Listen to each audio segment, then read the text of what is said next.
Hi, I'm Granny B of Granny B Crochets, and I just want to share a little color changing tip with you. When you're making a granny square, or in my case, a hexagon cardigan, we're using a lot of one color and then just a stripe of a different color every so often. So, um, let me turn the camera around and I'll show you what I do. Okay, so I want to show you what I do. It's just a little variation on carrying a color beyond the row you're on. So it works. So, like in this case, I'm doing mostly white with a row of color on this hexagon cardigan that I'm making. It would be the same thing if you were doing a never ending granny square and you wanted a lot of one color and just around every once in a while of a different color. So, when you get to your corner, now normally when I get to my corner, I do a chain one and I do a half double crochet because that puts my hook in the center of the corner. Got just about the same amount on both sides, so then I can do my chains and start my next corner, 2 double crochets and work on around and come back, do 3 double crochets and put my corner together. But when I'm getting ready to change colors, I do things a little bit differently.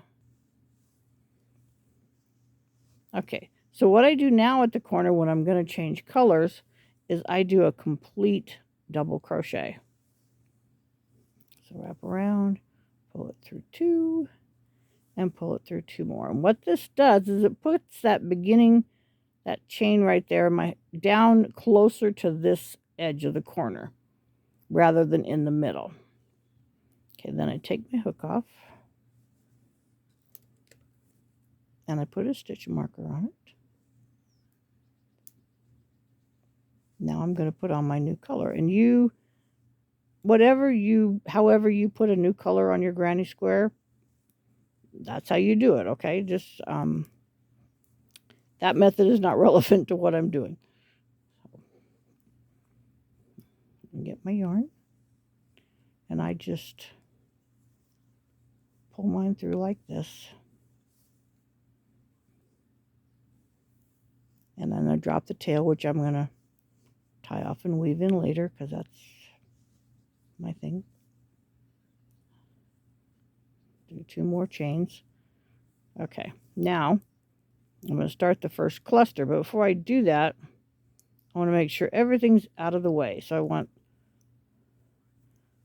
the white working yarn and the stitch holder back over there, and I'm just going to continue with my corner. So I'm going to make 2 more double crochets. I'm going to chain 2, and then I'm going to make 3 more double crochets, or however kind of corner you're making. Some people chain 3. So once I get my corner done, I'm going to continue on around my sweater part. Hexagon Granny is a sweater, in case you weren't familiar with that. And I'm just going to continue on around, and I'm going to come back till I get back to this corner with my blue, and then I'll meet you there, and I'll show you how the rest of it goes. Okay, so I've made it all the way around, and I'm just going to slip stitch this together. So I'm going to stick my hook in the top, bring it through both.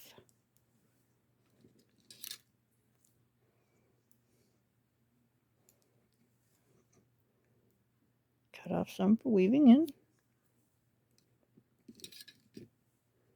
And again, however you do this, whatever your favorite method is, that's fine. But this is what I do. So we've got that taken care of. Now what we're going to do is we're going to come back here and get our little friend.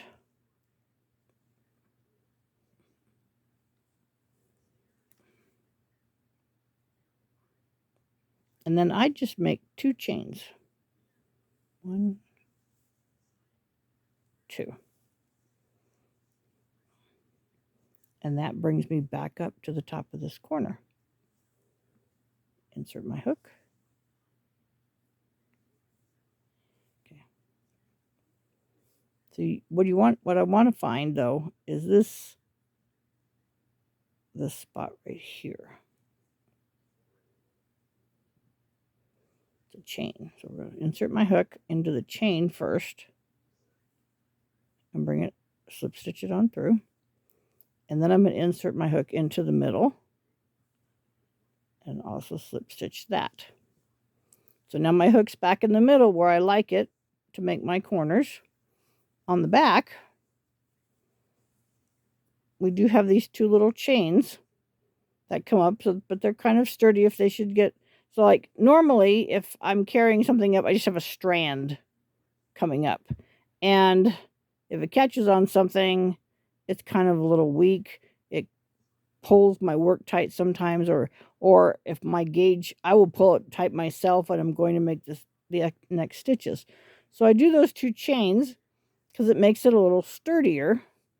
If it does catch on something, it's not as likely to pull things tight. So as you can see, I'm pulling on it. Nothing's cinching up. And it helps me keep my tension correct as I start my square again. And you can't see it from the front. I used to, do the changing color where at the last stitch, you pull the new color through and set the old one behind. And then at the top, you did the same thing. And I just wasn't getting it as clean as I liked it. My little carry through strand would show, or I'd cinch things too tight. So I developed this method to keep my gauge more accurate when I'm doing the corner. And now, pull it tight, make my chains for the beginning, and carry on. I'll do my 2 double crochets in this corner